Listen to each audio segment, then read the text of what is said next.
All right, sorry about that. I think one of our board members was in the wrong one, and he was the host. So again, let's just wait another minute or so, and then we'll get started.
Jenna, it looks like you are our only presenter.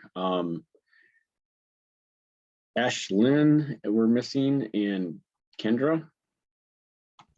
Kendra just came in. Oh, okay. All right. Hi, sorry, I got kicked out of the call. I wasn't sure what happened. Yeah, the other board member was logged in as well, Oh, and okay. he's supposed to be in a different one, I think. Okay, no worries. And he was, yeah. Okay, Kendra's here, and we're missing Ashlynn from Russell Sage. Yeah, I think she was in here. I think she tried. What's that? Again. I think I saw her in here. Was she in here before? I think so. Okay. Yeah. Let's just give it another minute or so. Okay.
All right, well, let's get started. Thank you guys for showing up. I hope you're enjoying the conference so far.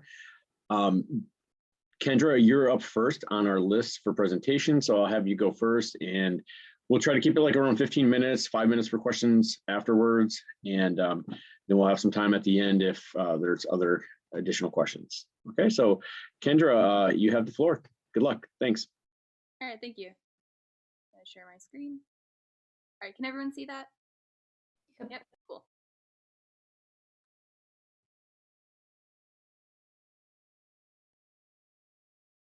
All right, cool. So once again, my name is Kendra Chaiken. I'm a student at Paterson University. I'm a senior music education student. So my thesis is based on my field. So my thesis is titled "The Other Side of the Band: The Disparities Between Men and Women Band Directors and the Outlying Factors."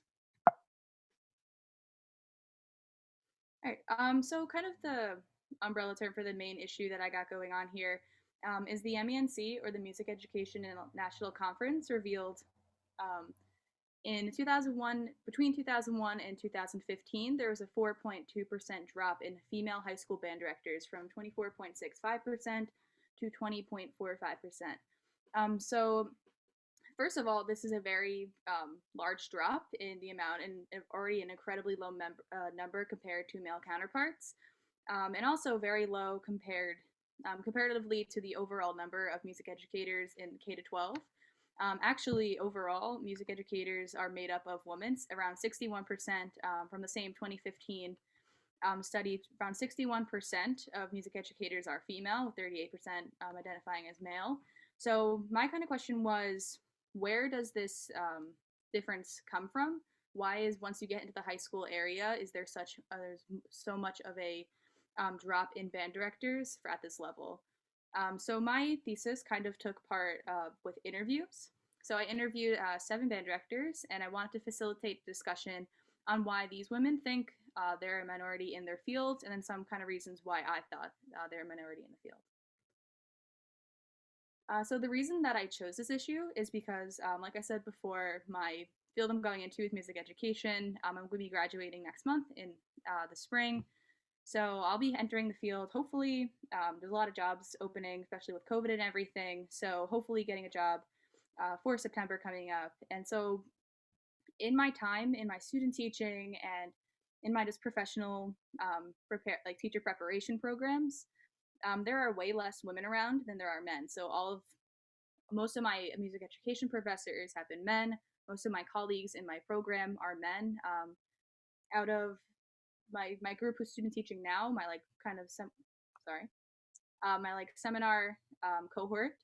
So we are all student teaching now, and out of 10 people, there's only 2 women. So even in my own personal classroom, I am not seeing as much representation as I would like. And then out there in the professional field, anytime I volunteered at kind of region ensembles or competitions, I'm seeing way less women band directors out there as well. So the way I conducted the interviews, so the whole presentation will be based on the interviews and some findings that I had. So there were 7 band directors. The band directors were all given 17 questions to answer in advance to the interview. Each interview was conducted via Zoom, and then the presentation and my subsequent paper that'll be coming out in May was all based on previous published information as well as the interviews that were conducted. And then the actual band directors. So all of the band directors are from New Jersey or New York, because I'm from New Jersey, and I wanted to make sure that the band programs from the band directors from the band programs all had kind of a consistent background, because band programs in the Northeast are entirely different from band programs in the South, like states like Texas, who have crazy amounts of people and very, very big, very large band programs. So I kind of wanted to have the consistency in the Northeast. All interviewees are those who identify as women. The age range goes from 27 being the youngest to 52 being the oldest. 5 of the teachers are married, 1 is engaged, 1 is separated, and 5 of the women have children, with the other 2 also wanting to have children in the future. So the next few slides will be kind of the findings that I had from the interviews. Kind of these were all main points that many of the women had brought up, which is why I compiled kind of the biggest overarching factors into my presentation. So the next few slides will be based kind of where kind of the faults lie and where kind of some of the struggles these band directors had, and then going into some more conclusions and advice. So one of the main topics that a lot of these women brought up was this feeling of mom guilt, which makes a lot of women stray from their career and not want to come back after they have children. So of the 5 that have, of the 7, 5 have children. So all of them said that they had this horrible guilty feeling when they went back to work. So mom guilt is defined as the feeling when you go back to work, or when you're a working mother, kind of feeling that you're not fulfilling your parental duties as best as you can, because from societal standards, women are still seen as the primary caretaker in a lot of cases. And any of the women that I talked to said that even from colleagues and friends, they were seen as coming back to work too early because they wanted to get right back into work with their band. And a lot of them also had this guilty feeling because, especially with being a band director, performance seasons and marching band seasons, all that kind of thing, you'll have 12 to 16-hour days, a couple days a week, and all your entire weekend is full of football games and marching band competitions. So this is a quote from one of the band directors about mom guilt specifically. So she said she would leave for work in the morning, and this is when her daughter was, first when she was a baby, it was okay because she was just a baby hanging out. But as she got older, she would start to ask, like, where's my mom? Like, why isn't she around as much? Because her mom would leave before she got up in the morning and wouldn't get back until she would get back after she had went to bed. So the band director would have 12 to 16-hour days, not get back to see her daughter, and this would happen for a few days at a time during the marching band seasons. So especially as a mom, not being able to see your child for a few days can be very hard and kind of push a lot of women from this. This goes in tandem with scheduling. So a lot of women schedule their performance seasons, jazz competitions, marching band rehearsals, and a lot of times they schedule things and don't have time to go see their children perform in those same types of things. One of the women I interviewed mentioned that as she got older, she wanted less and less responsibilities with the marching band because as she got older, her kids got older, and when her children had a marching band competition, she would never be able to go see that kind of thing. So scheduling is very important to make sure that you are scheduling your marching band. Also, make sure you're scheduling your life in there as well. So this is something that pushes a lot of women away because as their children get older, they are kind of expected to still stay in their job, but also they want to be a part of their children's lives. And another point of scheduling is that many band directors, all of the band directors I spoke to, have children in May or June specifically, so they can have their spring concert and be back August, September for their marching band season. So a lot of them take a very short maternity leave because they're very dedicated to their bands and their marching band specifically. And then this concept of the last bullet point here is should you be a band director 24/7, 365? Usually for band directors, you also are raised up as a musician, you go to school for music. So a lot of band directors also have gigs on the side. They practice at night, they have their own rehearsals on top of their marching band rehearsals, performance rehearsals. So a lot of women talked about how they have to make that distinction between person and podium, referring to like a conductor's podium, because having this distinction and still having your personal life is so important. A lot of them kind of have the stigma of the band director has to be there all days of the week, 24/7, has to be working through the nights. They can get lesson plans done, rehearsal programs, proposals, performances scheduled. So these three topics, the mom guilt, scheduling, and having your personal life, the distinction between band director and being yourself, I think pushed a lot of their colleagues away because as they got older and wanted children, they did not want to deal with the scheduling and all that kind of stuff. So now I'm going to get into some experiences these women had with gender bias, especially in the band world. So marching bands and being a band director or conductor in general comes from military tradition. So if you know like the Sousa bands in the late 1800s, early 1900s, kind of the American bandstand, all that sort of thing. So those were all conducted by men, especially in the early 1900s. Women were not, before the early 1900s until the beginning of the 20th century.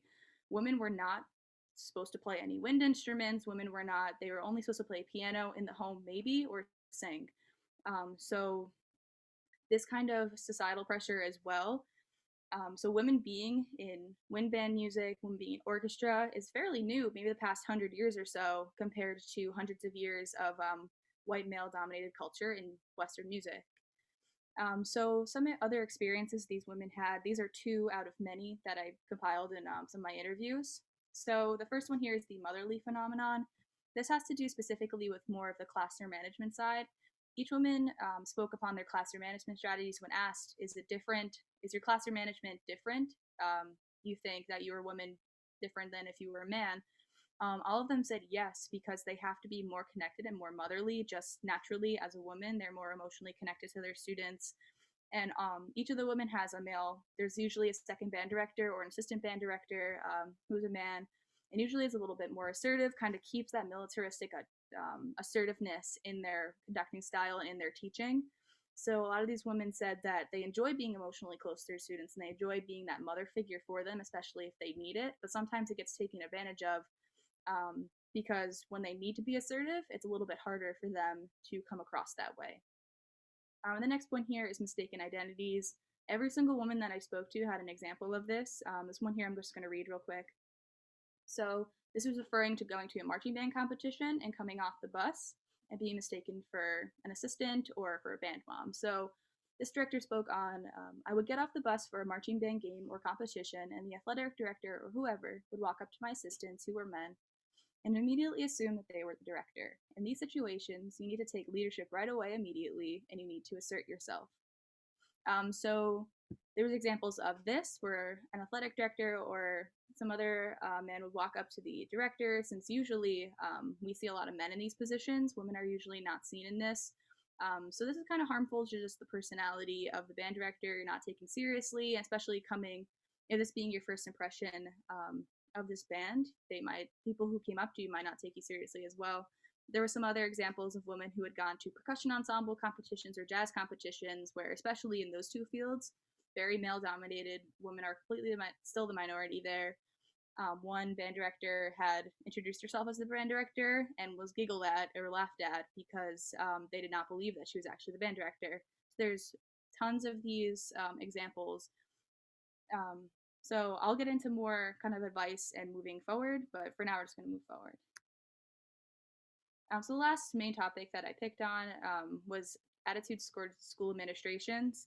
A lot of school administrations that I grew up with and ones that I see now in my student teaching are usually male dominated, especially with principals, supervisors, anything of that nature. Excuse me. So a person that came up a lot in the interviews was the athletic director. So it's really important to establish. A lot of women would come in for marching, a bit more field time, more indoor time. Say if they have a color guard or something of that nature, they would come into a lot of their athletic director's office.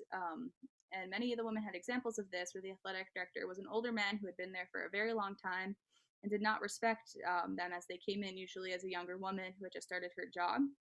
And this could also be attributed to just being younger, but in this specific example, one of the brand directors went to her athletic director and asked for more indoor time. In this, as you can see the quote, he looked at his secretary and said, "Who is this girl? Where's the band director? I don't know what this girl wants." So it's another example of, and this is someone who the title of the athletic director came up a lot. So just this example of just not getting the respect that women deserve, especially since we're not seeing a lot of women in this field, that people in these roles may not respect it because of the fact that they're such a minority. And then the next concept of the boys club is something that this is a term that was thrown around a lot, is usually in main offices or higher up administration, usually very male dominated, trying to kind of find your place within a lot of those conversations. A lot of the women recounted that whenever they would enter the main office asking for budget approvals or proposals for trips, proposals for competitions, anything of that nature, they kind of had to try their best to assimilate, laugh along with jokes. So especially with these two, some of the examples are way more direct than others. But usually these women felt disrespected. One of the women, she is a band director and she has an equal counterpart band director. So they're equals, there's not a head or an assistant. So when her male counterpart goes in, anything that he asks for gets done in a day. And for her, it's taken months, sometimes years to get things fixed or things passed. So there's just some implicit examples that are out there. So coming off of these were just, from the slides, were just a few examples of the many kind of experiences that these women had. And these were kind of the things that I pulled that I think are the most prevalent in pushing a lot of women away from this job. These are things that I've also experienced as well. So now this slide will be kind of some things that help the women make it work and why they are still in their job, because since they're such a minority, it was even hard for me trying to find a list of this many band directors. I had to go to other advisors and things like that to try to find more women to talk to. So some things that they were able to make it work, they had a lot of support from the coworkers in their school. So the one example I just mentioned, where there's two equal band directors and the man gets more things than the woman. He's aware of that and he really tries to push for things for her. But it's just that kind of example that she wants to push things for herself and not use him as kind of her backbone. But she still has him as a support system. And then the second one, the support system, is more to do with family and friends. A lot of the band directors, when they had children, were able to use support from their spouses, who sometimes were also musicians, or teachers who understood the long days and long schedule. A lot of these women were also making sure that at the end of the day, they were able to separate their job from themselves and not think about their students all the time. As much as teachers love their students and want the best for them, It's important to have time for yourself, have that downtime. And then also advocating for yourself. So a lot of my job as a music educator is to advocate for music education. A lot of my job as a woman is to advocate for women in music education. So seeing women in these fields, supporting them, hiring more women into these fields is super important, and just kind of continue to advocate for women in music, advocate, if you are a woman in music, advocating for yourself. All right, and thank you so much. If you have any questions, I guess we'll do a Q&A now, but if you have anything else, those are my emails. Great job. Thank you, Kendra. Thank you. Just one question. So you interviewed 7 females, right? Yes. I was curious maybe if you would get like a counterpoint and try interviewing some 7 guys out there and seeing what their perspective is, or what's drawn them in. Yeah. Okay. Just to kind of get a other side of the story. Okay. But nice job. Yeah. If anyone else has questions, we have a couple minutes right now, or we can just wait till the end. Hi, Kendra. My name is Stacia Cook. I'm with Salisbury University. Thank you so much for your presentation. I really appreciated it, and I learned a lot about an industry that I was unfamiliar about.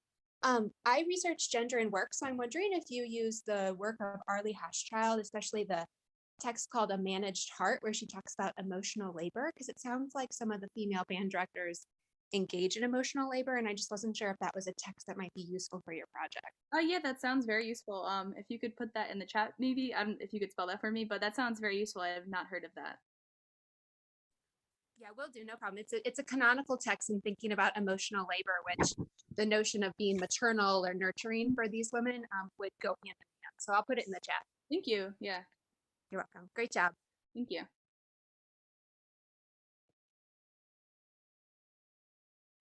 So someone put in the chat, the factors such as the lack of representation of female composers come up in your interviews. Not specifically here. This is something that actually at my university we're kind of beginning a lot of more talks on diversity and inclusion, especially with females and minority groups. So Black, Indigenous people of color, Asian Pacific Islander composers. So this didn't specifically come up in my interviews, but this is a really interesting topic with female composers as well. So that is true. Actually, in my student teaching, we had the students kind of, since we're hybrid, virtual, a lot of things are very changing a lot because of everything going on.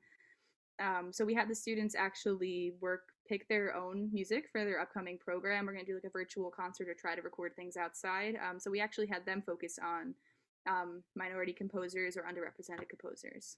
So.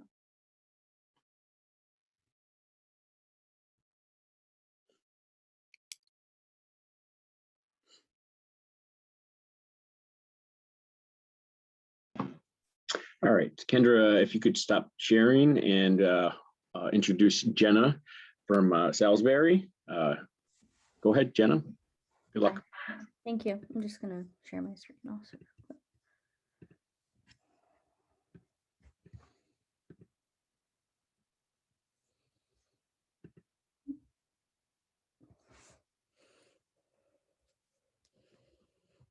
So, hello everyone. Just so again, my name is Jenna Frenzel, and I'm currently a freshman at Salisbury University, and I am in English as a second language education major. And today I will be focusing on the discrimination in the fields against non-native teachers, English-speaking teachers. So to begin, I would like you to imagine that you are a 5-year-old beginning school in a country where the primary language is English. However, instead of living in an English-speaking family, your family speaks another language, such as Spanish. Because you do not understand English as well as your peers, imagine that you are placed in an English as a second language, or ESOL, class with a teacher who is a native speaker of English. While this may be expected by many people, it is a practice that creates discrimination against non-native speakers who want to become English teachers. The discrimination tends to be a cause of the native speaker fallacy, which is a belief that native English speakers represent a Western ideal that corresponds with English teaching and language. English as a second language students today tend to be placed in an ESOL classes with native teachers because of the native speaker fallacy, amongst other personal beliefs cause non-native teachers to be discriminated against. The discrimination these teachers face comes from all directions in a school, facing it from hiring practices, program administrators, and students. Despite proof that non-native teachers can be beneficial towards ESOL students, non-native ESOL teachers face discrimination in hiring practices, which continues after they are hired from program administrators and students. So to begin, I'll be focusing on the hiring practices. And when looking for jobs, it's very common to look on different websites and try and find any place really that is hiring. And the images and the pictures on the websites have actually, in my research, were shown to be discriminatory against the non-native speakers. And as Ruker and Yves say, the images of the teachers on the homepage suggest that the ideal teacher is a young, white, enthusiastic native speaker of English coming from a predominantly white country where English is the official language. So when many people are looking at the images on the websites and looking for jobs and trying to figure out if the job will be a good fit, they see the images like the ones that were mentioned, and they feel they're not qualified for the job they're searching for because the images don't look like them. They're just not similar, and they make them think that they're not qualified.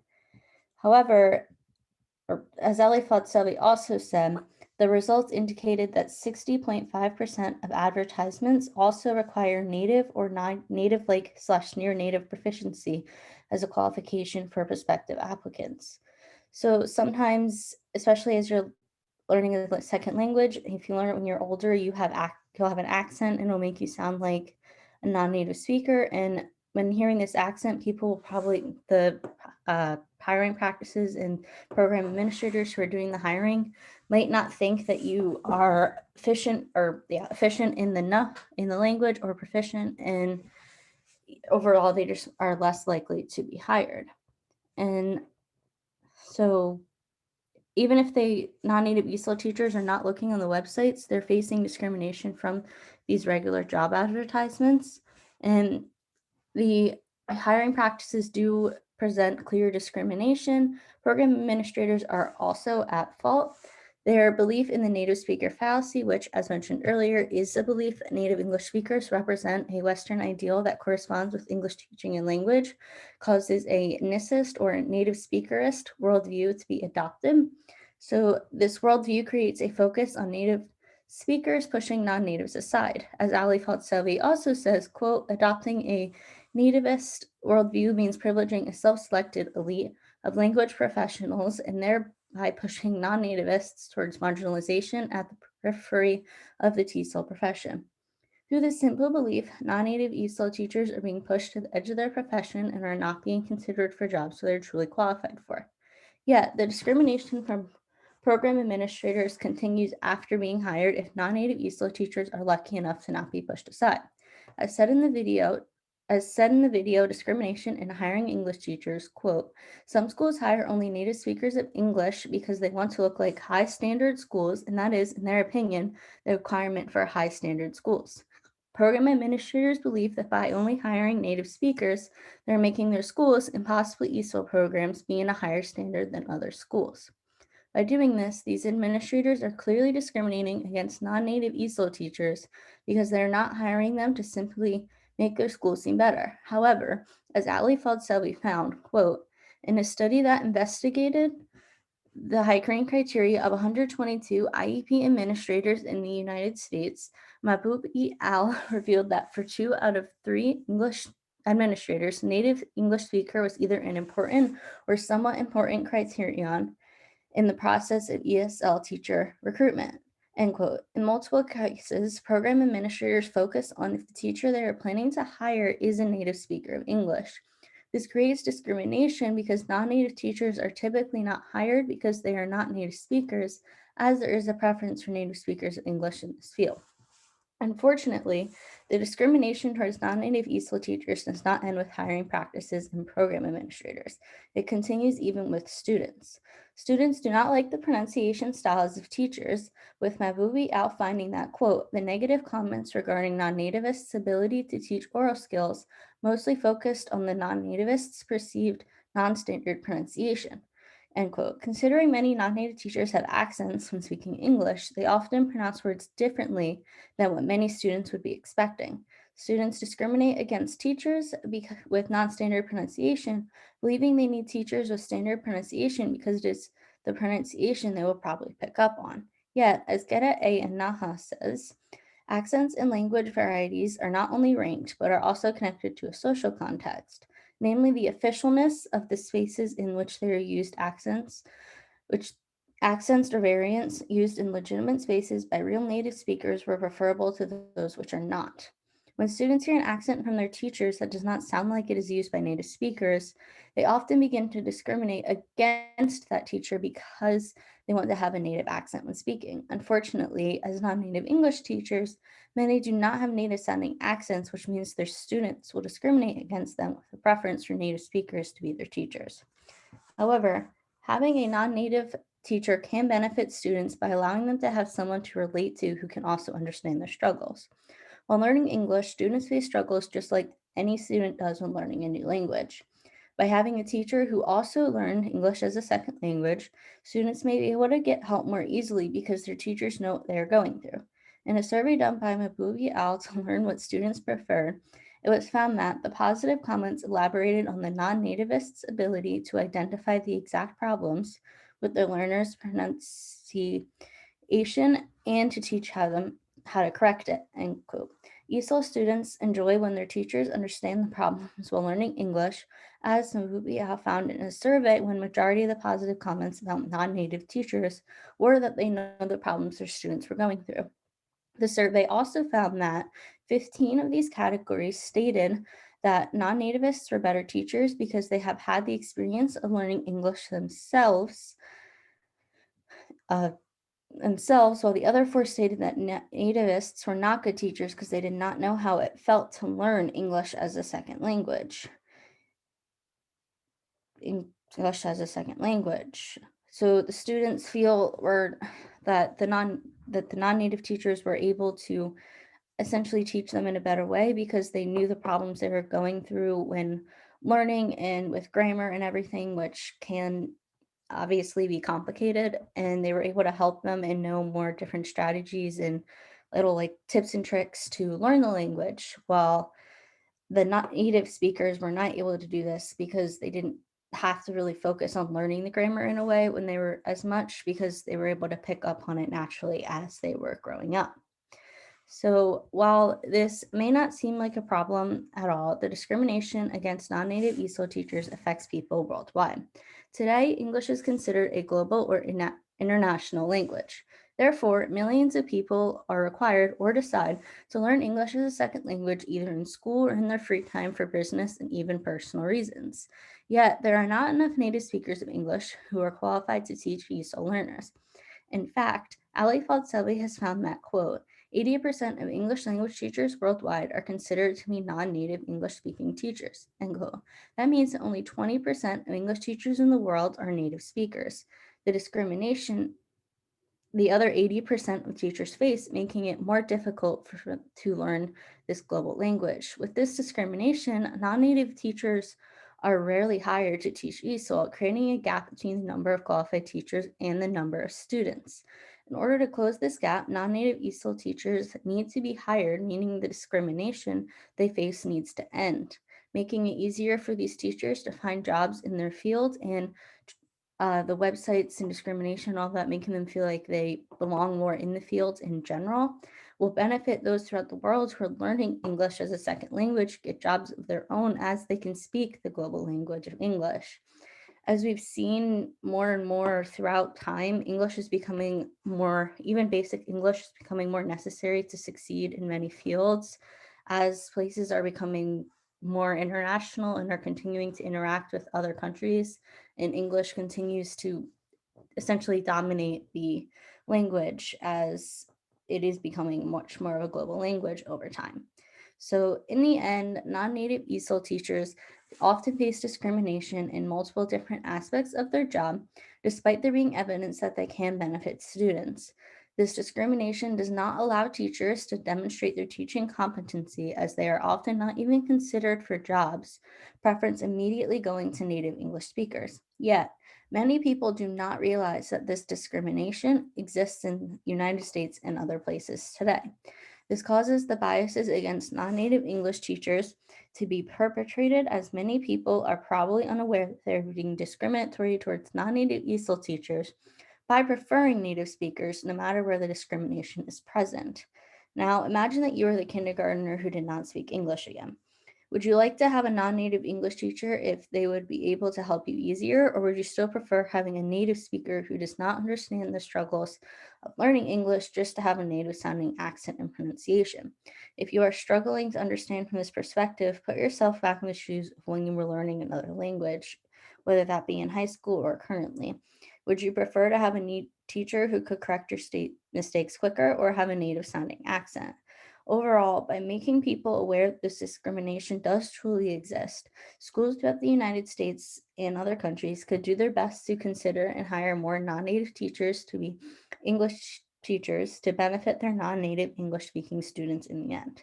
This simple solution would help stop the discrimination non-native teachers receive without hurting the progress of students, ultimately benefiting everyone. Thank you for listening and have a nice day.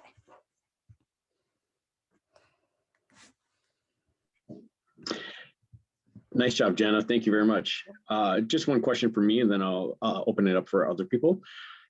I'm curious, so it seems like there's a preference for native English speakers versus non-native, right? I'm wondering if there is a pay differential. I didn't really find anything in the research that I did. This was actually one of my papers from a class last semester, so I didn't find any research with that, but sorry. But there is definitely a chance that could happen, and in future classes, I'll probably look into that a little more. Okay, nice job. Thank you, Jenna. If anyone else has a question, go ahead. Hi, Jenna. My name is Chris Herbert. I'm a professor at William Paterson. I'm Kendra's advisor. I loved your presentation, and it helped me kind of think about things in a different way, like you encouraged.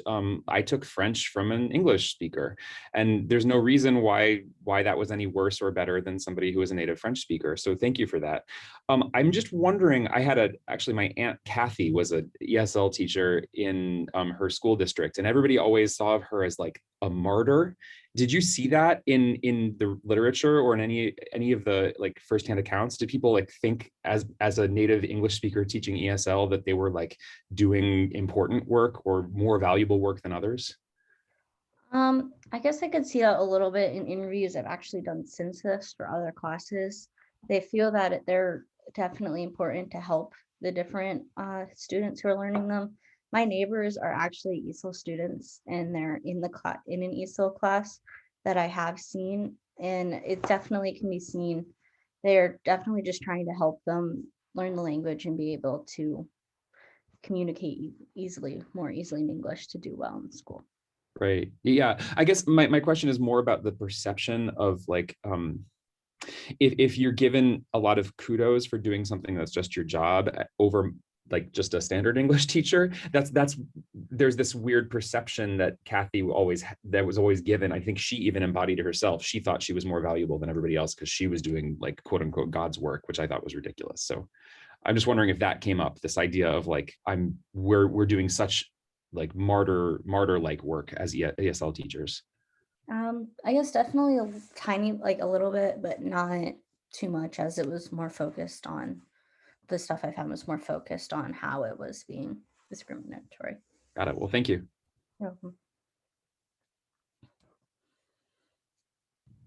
Quick question for Jenna. So I think it's really important, first of all, your research and your work, but also that these sorts of changes start happening as you're advocating at a much younger level, right? So working on a college level, there's been research done that, and you've probably seen some of this, where peer evaluations of professors, we do see sometimes that discrimination.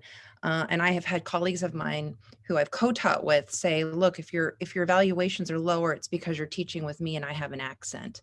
And the students react to that. Okay. And so I thought that was interesting because, again, I was pretty new to even thinking about those topics when I first started teaching myself, and through exposure and comparing notes with colleagues and that kind of thing. We definitely see this happening on a higher ed level. And so I guess my question for you is do you see this work, if how important is this in terms of students actually being ready and prepared for even more diverse environments in college that they may be entering into? Well, it would definitely help students kind of just understand more that the accent doesn't really matter. They're still able to get the content and learn it and be able to communicate in the language, even if they do have an accent. They're oftentimes still understood and can learn everything that they inspire to learn, I guess.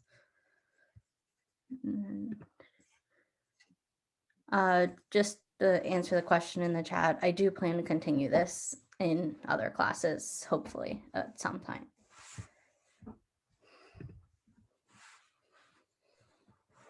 All right, thank you, Jenna. I'd like to introduce our next presenter, Ashlynn. Sorry for the little confusion at the beginning of the call. We had two board members trying to do the same one, and he was in the wrong one. So he was the host. He locked us all out, but I'm glad you got back in, and you've got the floor. Good luck. Thank you. All right, here, let me try to get this set up without messing it up. All right.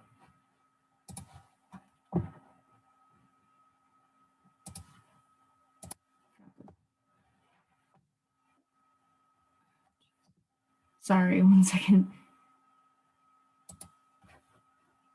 No, I'm sorry, I can't find the button to.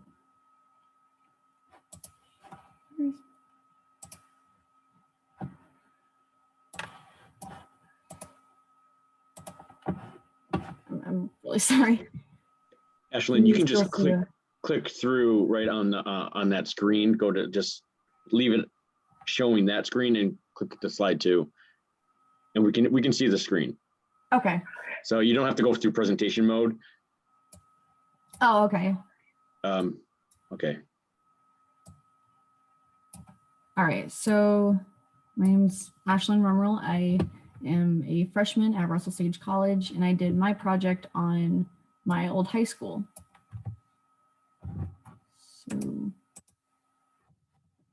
So this is Black River High School. It opened up in the small town of Ludlow, Vermont back in 1835. Calvin Coolidge actually graduated here from back in 1890 from the Black River Academy, the building which is now the Black River Museum. So this is also why our mascot or sports team name was the Presidents. And the Black River Academy right here eventually got moved to the old bomb shelter building just down the road, which is now, or I suppose was, the Black River High School. This is the story of how after 82 years of being open, Black River got shut down. So like I said before, Black River has been open for a very long time, and most of the kids there, including me, had parents and grandparents and even great grandparents who graduated from there. So there's a lot of like important history and surrounding local families graduating from there. It was a really big deal. Like for me, my mother graduated from there, all my aunts, my grandmother, my great-grandfather, and my dad, my uncle, and my grandfather attended there but didn't graduate. I even have pictures from my great-grandfather's yearbook from when he was in Black River. So a couple quick things, like my mom had me at 17 years old, so I went to her senior prom at Black River before I had gone to any of my proms, which is cool. My art teacher, who was also my mother's art teacher at the time, used to watch me while my mom was in class. And my grandfather's driver's ed teacher was my driver's ed teacher, which went about as well as you can imagine. Black River has a long history and a really tight-knit community since it's very small, and not a lot of schools can say the same. So you can imagine just how devastated the locals of the town were when we got the news that the school was being shut down. Because with losing the school, we were afraid of like losing our entire community. So why it got shut down was because of a Vermont state school consolidation policy called Act 46. The policy was proposed to make operations more efficient and cut education spending by consolidating the districts in the state. Basically, this act would take about 45 districts and 39 towns to form just 11 new union school districts. And according to Senator Richard McCormack in an interview by actually Black River students in 2017, says the act was basically to force local districts to form committees with other school districts and develop a plan for merging. He also stated that the school system that we had was designed for a significantly larger population and that we had a pretty inefficient system. And while that may be true, things were starting to change in schools in Vermont even before this because of Act 77. And I'm not going to go into detail about that act, but it was about proficiency-based grading, making all the schools in Vermont kind of figure out what they were going to do with that. So parents, teachers, and students were already scrambling to figure out how to create this new system to better the schools and get this all figured out before the whole mess of Act 46 even started. Like my high school transcript right now has about 3 different versions of grading systems on it because of this. And after all this happened, that's when we got the word that Act 46 had gone through and Black River was not going to make the cut of schools that were allowed to stay, pretty much.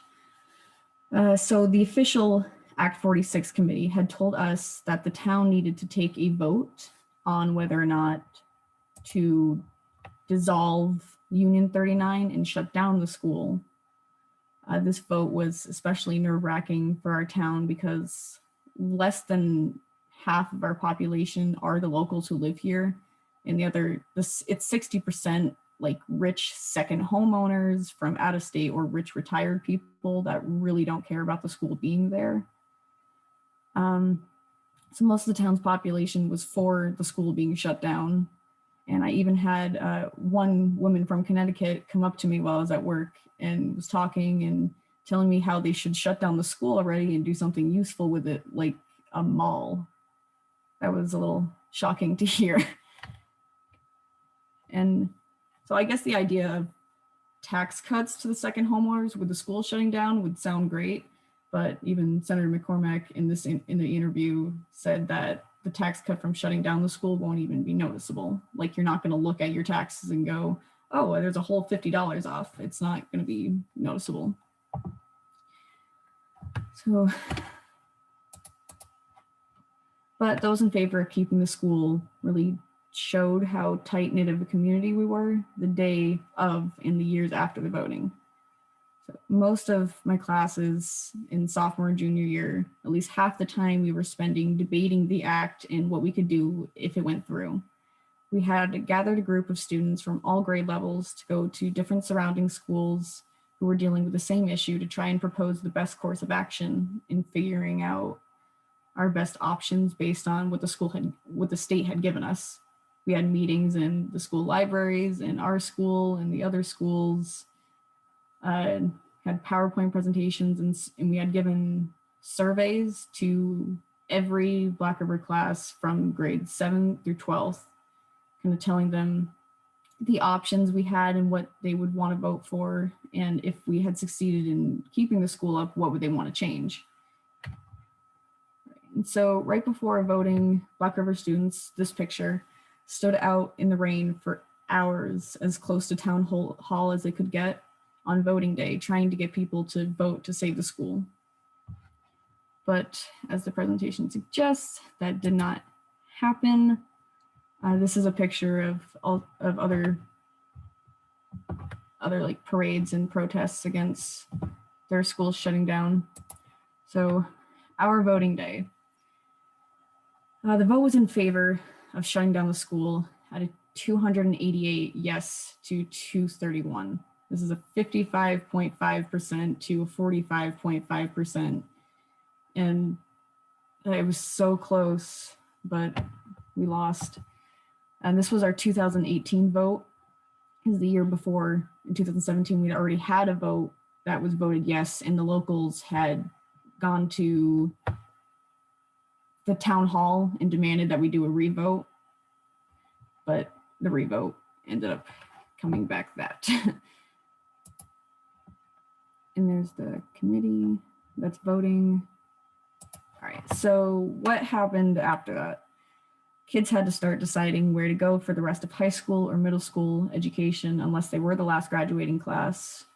We had to have like high school fairs, kind of like we do college fairs in the gym. So it was just a mess. My junior year was incredibly depressing. Teachers were already getting fired or finding new jobs early, left and right. We had lost so many teachers and had to cancel classes, combine classes. We even had to share a principal with the elementary school right next door. So we had one principal for elementary, middle, and high school. I had held one of the middle school teachers who had gotten an email that morning about how she was fired and needed to leave by that weekend. I had held her falling off the floor in hysterics. She was just screaming and crying, just trying to get the other kids out of there. And that was a mess. I had hugged my English teacher at the end of the year as she told us that she had to get a different job and was apologizing profusely, saying that she felt like she was abandoning us. I think that was one of the worst parts.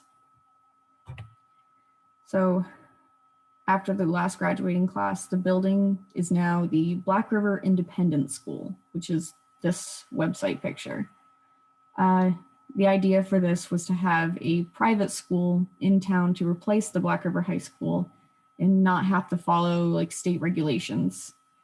However, despite their nice website, this year hasn't been very successful. Most parents have already moved their children to other schools like mine.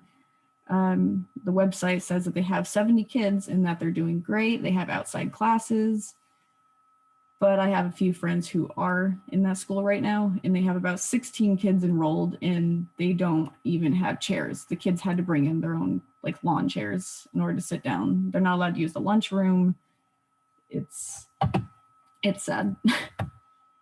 So I know that a lot of different people in town have a different opinion on the school than I do, which is why I was unable to do any interviews on locals themselves. I had emailed about 4 people and they told me they would not do it because they didn't want to get any backlash from saying anything positive or negative about the school. So unfortunately, I wasn't able to talk to anybody. And I will admit Black River wasn't exactly the best school for college readiness or class and extracurricular options, but it had more one-on-one learning with teachers than any other school I've seen. Our school was mostly made up of poor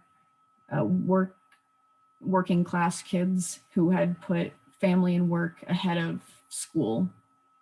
And the teachers knew that and would help us try to balance things outside and inside school. And there was close bonds formed between students and faculty that promoted a level of trust and comfort. And I can't say I know anywhere else that's similar to that.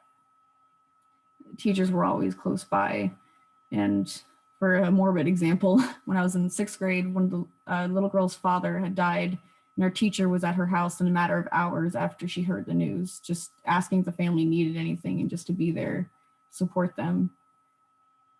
And we had a teacher who had died also in sophomore year, and they had shut down the school for 3 days and brought in counselors and was just opening classrooms up to talk to the kids, have everybody together, which is a lot different than my senior year. I went to Mill River down the road, And if someone died then, they would, because someone did die my senior year at Mill River, they brought the kids into different rooms, explained to them what happened, said they have counselors, and then sent everybody else out to do their classes for the rest of the day, which was a lot different than Black River.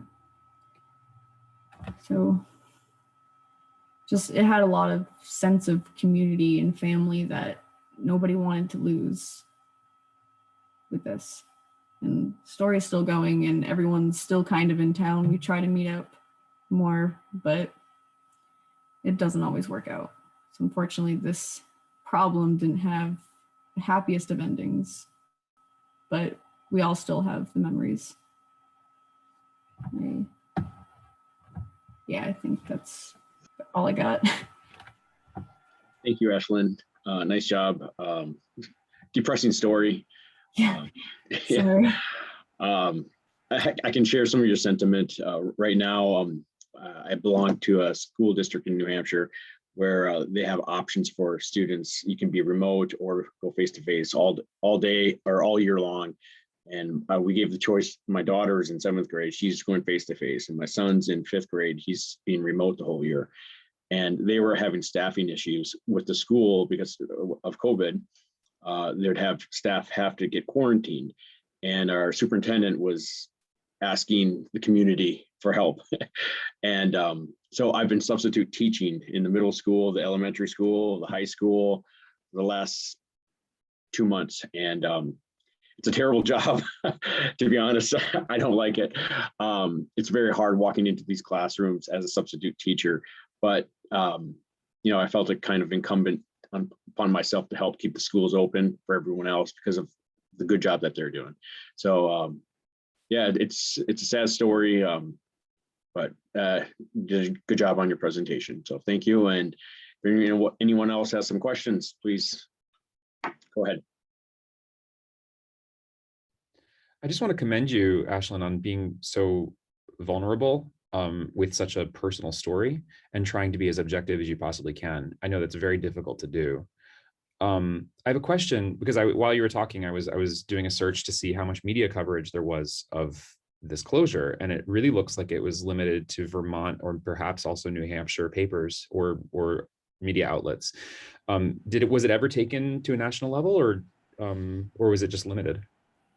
I mean, I don't think it really got very far. I know that it was mostly local newspapers, and it's like we have a local TV channel that's like right next to the school. So the kids were making interviews like the one I mentioned and other little videos that we'd send to the people next door, and they would get it on the TV. But I'd never heard of it going any farther than Vermont, because it was just a Vermont, act. And but I do think it could be a problem for other places, for smaller schools especially. Yeah. Yeah, just as a suggestion, if you want to move forward with this project, there was a really interesting This American Life episode from a few years ago about a similar situation in Monroe, New York. It didn't have to do with school closure, but it had to do with a school board voting to essentially defund the school for the most part. And it had to do with taxpayers. So, and people sending their students to private schools. So I'd be happy to find the episode and put it in the chat if you want it. And it could be a point of initial comparison for you if you wanted to continue this project and look at other closures around the country. I mean, yeah, that'd be great. That'd be cool to look at other stuff. I'll look for it now. All right, thank you. Just to add on to that too, I don't know if it ever, I'm not entirely positive if it happened everywhere, but I know New Jersey was doing something similar. They wanted to merge from K to 12 schools, everything into K to 12, pretty much. It was a few years ago now though, so. Ashlynn, something I find really fascinating about your talk is that all these closures were taking place prior to COVID-19, right? And we know that COVID-19 also may, and again, I don't know the research on this, but how many other schools closed from those issues. But you mentioned that the reason that this was happening was due to population decline and other folks coming into the region to have a second home, right? So I was just listening to an article that was looking at primarily New York City, kind of apartment owners leaving New York City, coming up into the Hudson Valley, right? And I was, thinking, because of course we're in the Hudson Valley in Troy, a little further up, but in some of those areas that are maybe just an hour out of the city, it's really changing local communities because these new property owners, they're not trying to access the schools. They're not interested. They're not there for that, right? And so how is it affecting, the article didn't address schools in particular, but how it was affecting taxes, how it was affecting that local community. And I just wonder to what extent, and maybe you have some ideas about this, how COVID-19 may have exacerbated this issue. So yeah, like what you said with people moving out of New York, I work at a coffee shop inside of a real estate business. So we get people coming in all the time, just like they'll tip me just to talk. So I've had people come in from, like, because of COVID, people want to get out of the cities, and we are a very, very rural area in Vermont. So they come into the coffee shop and they're like, oh yeah, this is our first time here. We're thinking of getting a house up and over here. You guys look like you got a lot of stuff to do. And I'm like, sure, if you like hiking. But yeah, it's just weird. We have so many people coming in from out of state. It's kind of taking over everything. We can't get a house. We're going to have to move soon if we, because the prices on the houses are going up because so many out-of-staters are coming in. We can't get a house in Ludlow. All the houses are like very, very expensive, like mostly condos that the real estate office goes. It's definitely bringing up prices on houses and taxes and kind of pushing all the locals out of the town.